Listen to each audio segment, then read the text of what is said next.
All right, I want to begin by thanking everybody for being here. In particular, I want to thank State Representative Tom Craddock from Midland, as well as State Representative Brooks Landgraf from Odessa and other parts.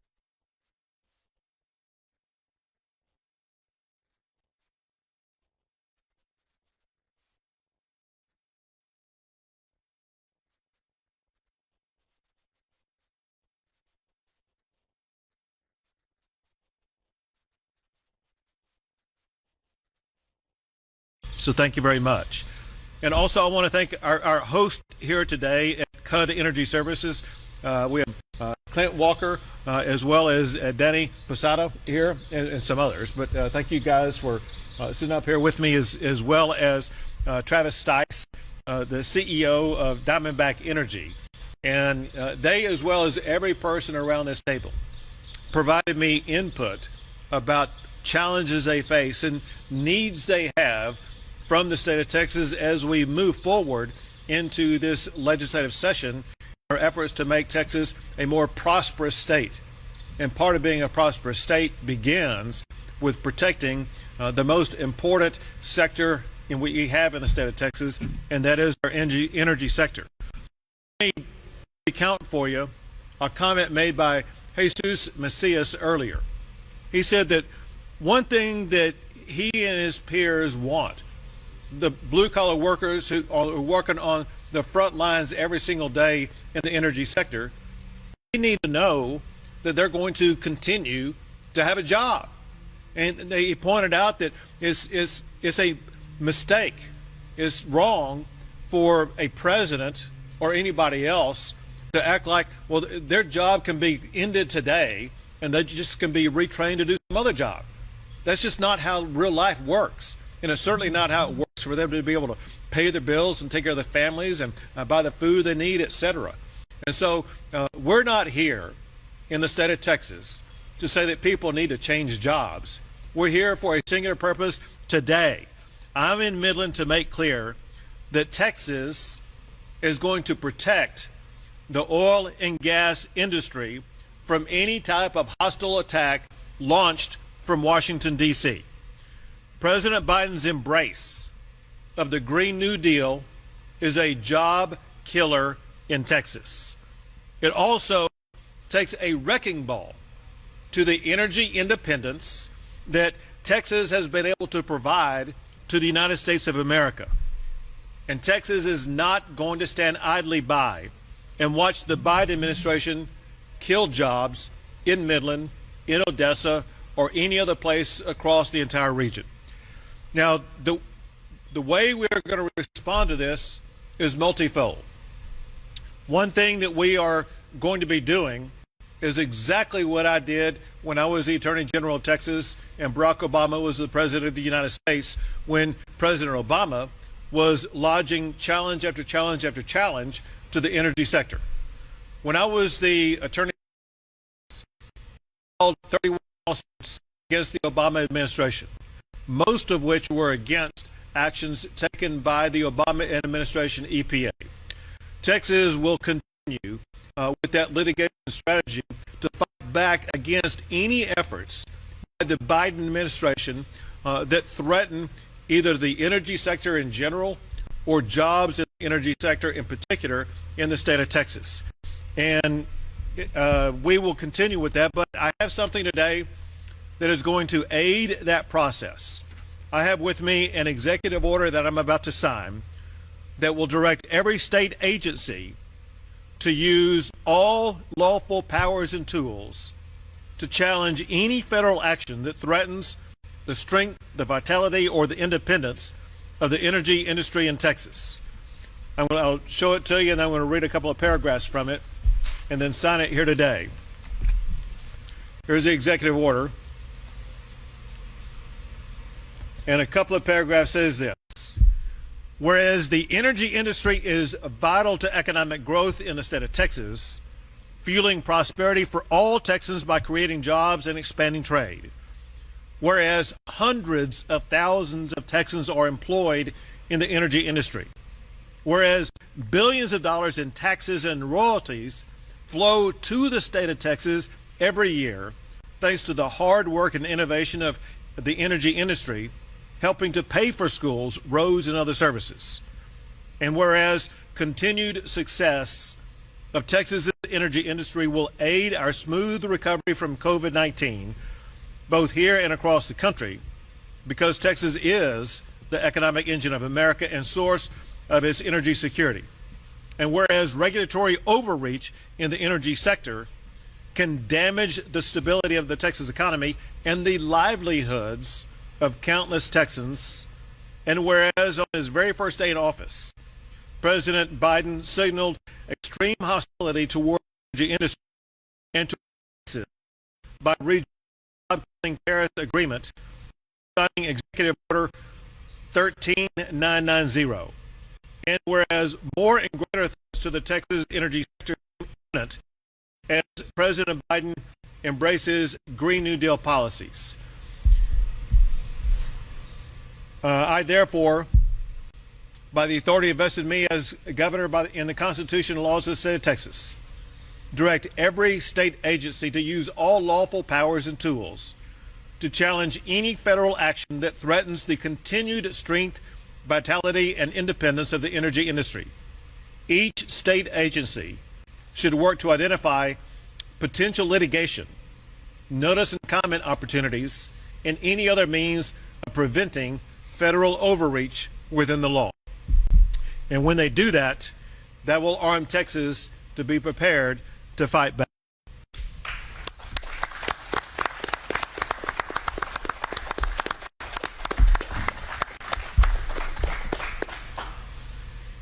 This is a homework assignment for every state agency in Texas.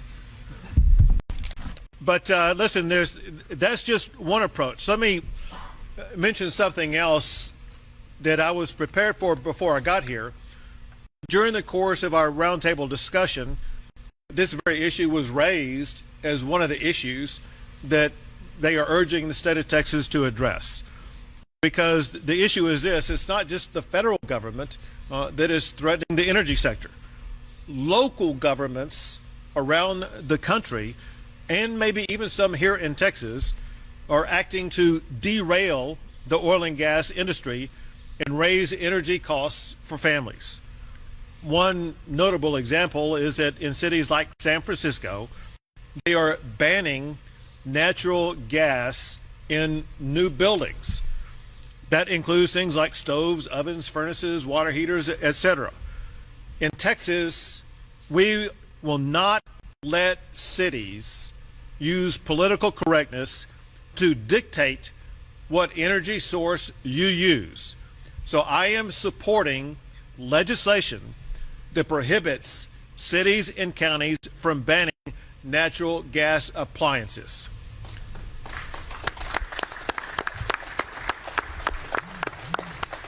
There were some other things that were discussed around the table today, and I'm going to mention several of them that are very important. One was the importance of not double regulating the industry. People need to understand that regulations cost money, and the more regulations there are, the higher your energy cost is going to be. And there are regulations coming from the federal government that would need to be fought back against. The last thing that the energy sector needs is to have additional regulations either from the state level or the local level. So it's more than just doubling, it could be the tripling or quadrupling of regulations that just make it impossible for a particular industry to operate. And I want everybody around this table to know that we will be fighting back against any doubling or tripling of regulations. In fact, my goal is to go back to Austin, Texas, and find ways to cut regulations to make it easier for the oil and gas industry to do business in Texas. Another point that was made repeatedly is something that I knew about before I got here today, and that is there are unique needs to this region to better improve roadways, transportation ways, and highways, etc. You look at what's behind me. This is an enormous, you call it a vehicle or rig? Clint, what do you call that? That's a piece of equipment. Well, it's more than a piece of equipment. Anyway, this goes on the roadway, right? Yes, sir. Well, and there's the truck for it. So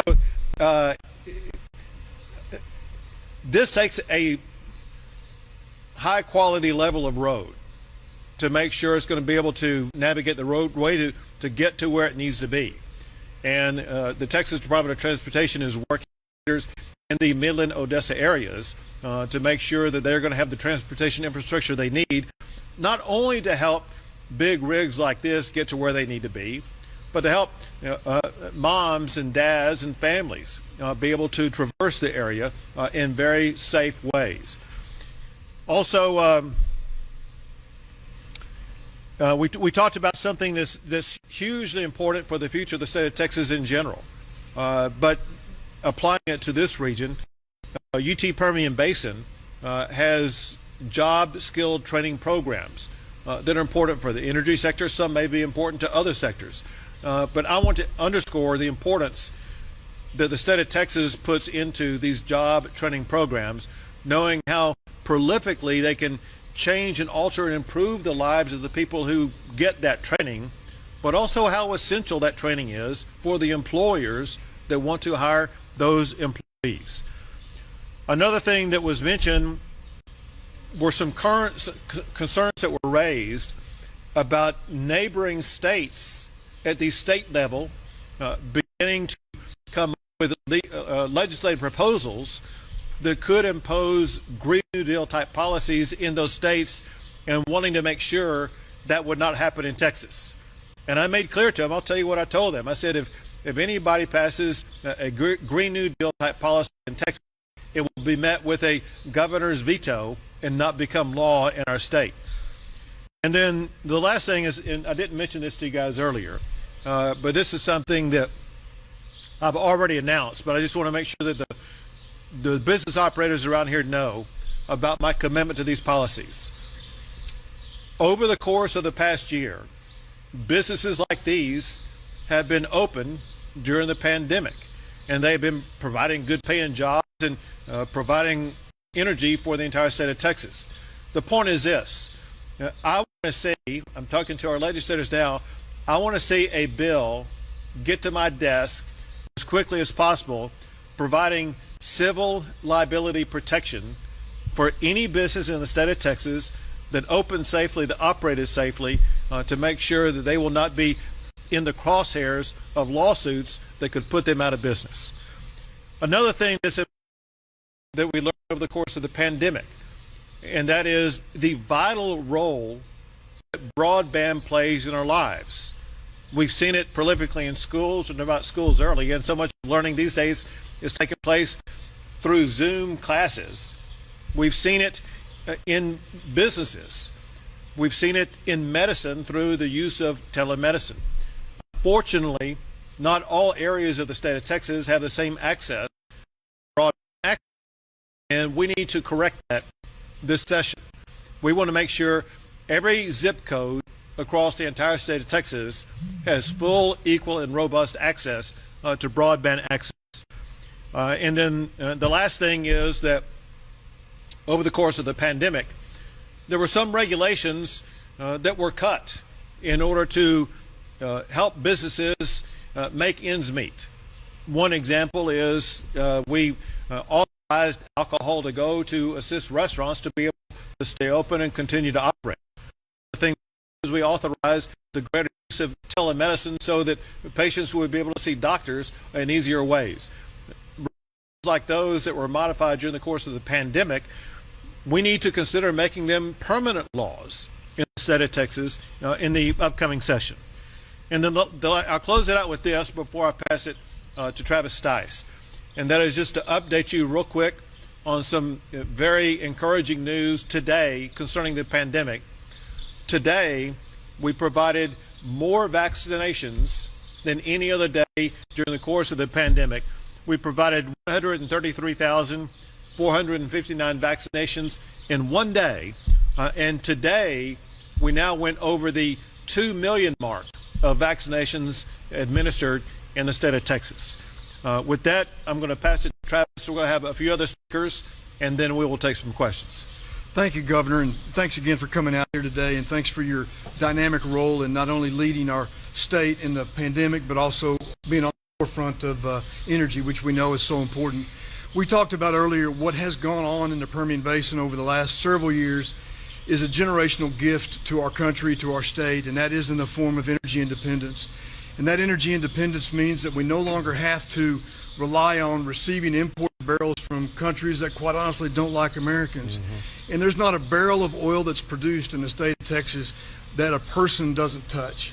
And we need to make sure that as we produce these barrels, we keep in mind the men and women that are on the front lines. You heard of several today, and we appreciate the grit and determination that they have, and that we also honor the fact that we are now energy independent, which we haven't been, and it was an unheard of dream just a few years ago.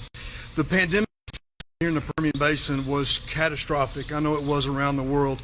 Unemployment went from almost zero this time last year, it's hard to believe, to during the depths of the pandemic, we had unemployment between 15 and 20% out here. And now as we've got optimism around the vaccine and the worldwide economies are starting to open up and the demand for the product that we produce is starting to increase, unemployment, the industry is slowly coming back to life.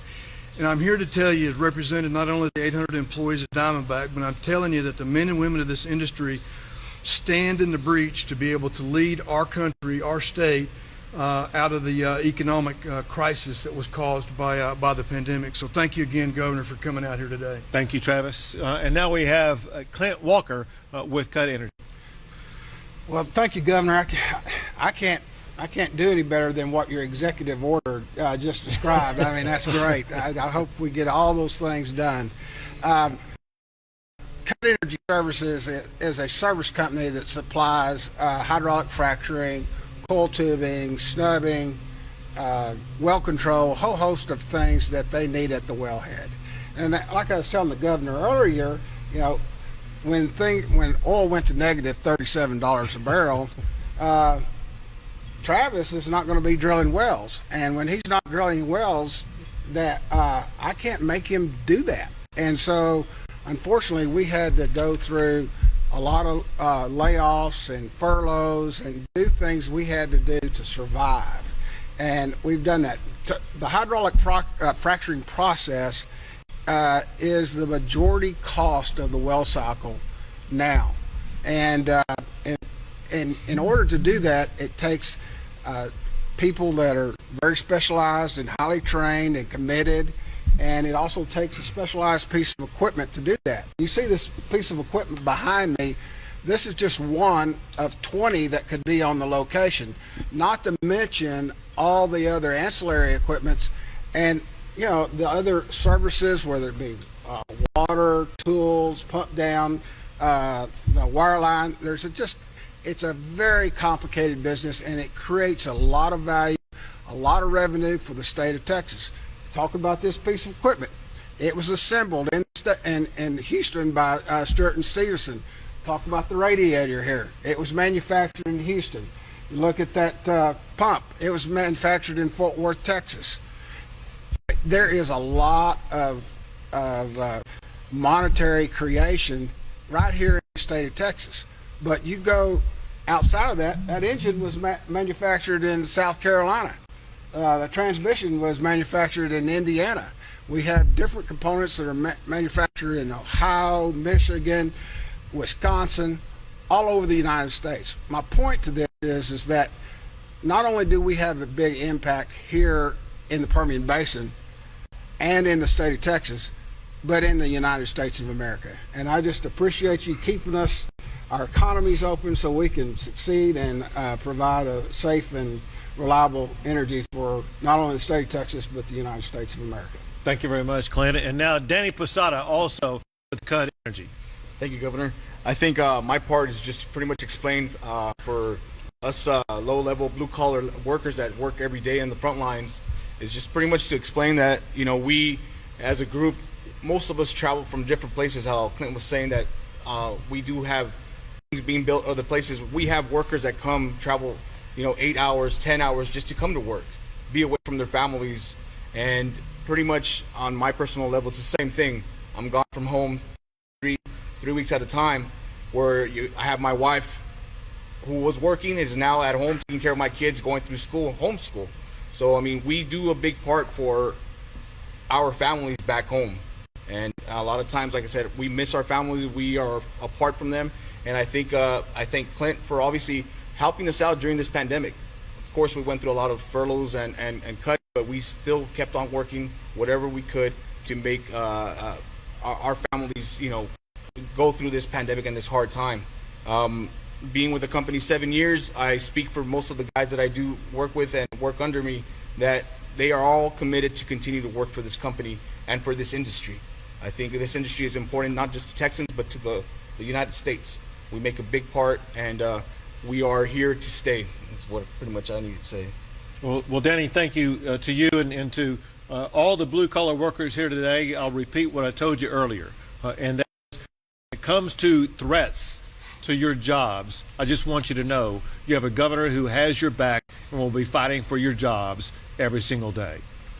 With that, we'll take a few questions.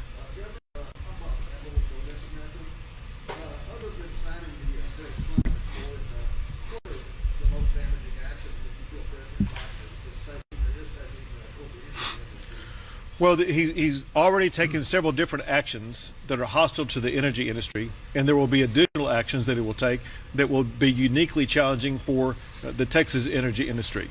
The banning of fracking on federal, the banning of additional drilling on federal lands, as well as in the ocean, right? And the limitation of permits. But the thing that I'm most concerned about is I believe that the Biden administration will put on steroids what the Obama administration did with using the EPA in a very heavy-handed way, imposing onerous requirements on the oil and gas sector that could make it impossible for them to be able to do business as they are doing today. And just as we push back against the Obama administration and won lawsuits against the EPA, we are prepared to do so again against the Biden administration. When we show that they have gone beyond the bounds of what they are authorized to do under the current enactment. See, these businesses, they have learned to operate within the current strictures of the EPA. There's going to be the new rulemaking authority that goes beyond the bounds of what has been authorized by Congress. It's the typical attempt for the bureaucracy to circumvent the laws that are passed by Congress and go off on their own. We know Congress is frankly incapable of passing laws that would crack down on the energy sector because the votes simply are not there. Let bureaucrats in Washington, D.C. dictate to businesses in Midland, Texas how to run their business.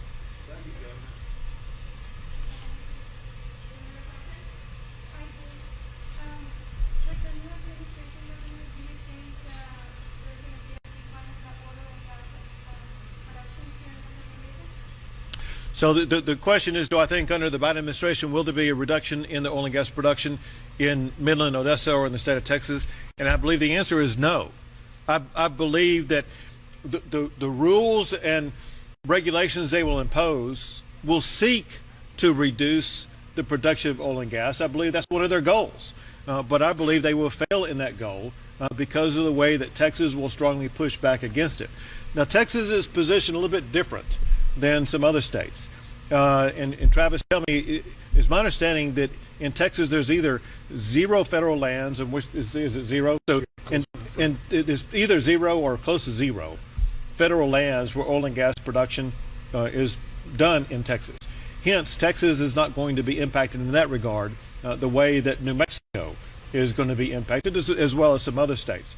That said, I know already that the Biden administration will be trying to take actions that will make it harder, more difficult, and more costly for businesses like Cut Energy to do their business, businesses like Diamondback to do business. And so we're going to be fighting every single day against those regulatory events, just like what Travis was talking about earlier. Don't double regulate the industry. There are multiple regulatory agencies in the state of Texas, such as the Railroad Commission, such as the Texas Commission on Environmental Quality, etc., that already regulate the industry. We don't need misguided regulations out of Washington, D.C., destroying the energy sector in Texas. Beto O'Rourke said this morning he wants to be governor. Maybe.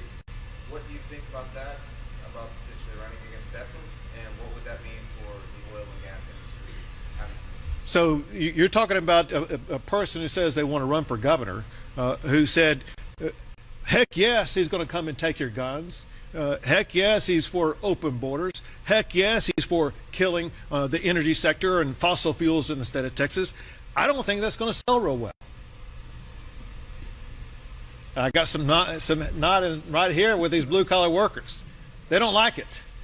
I will be the governor who will be protecting the blue collar jobs here in the state of Texas. What will be the consequences for any state agencies that, as you put it, don't do their homework? They better get their homework done, otherwise there'll be new leadership.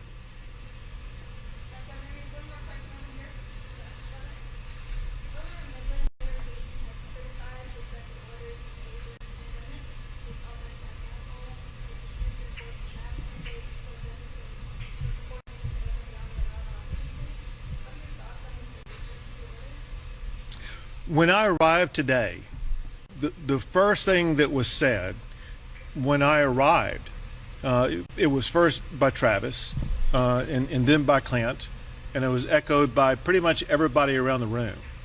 And it was nothing but praise for the way that I've handled the pandemic, about keeping businesses open and keeping Texas as safe as possible.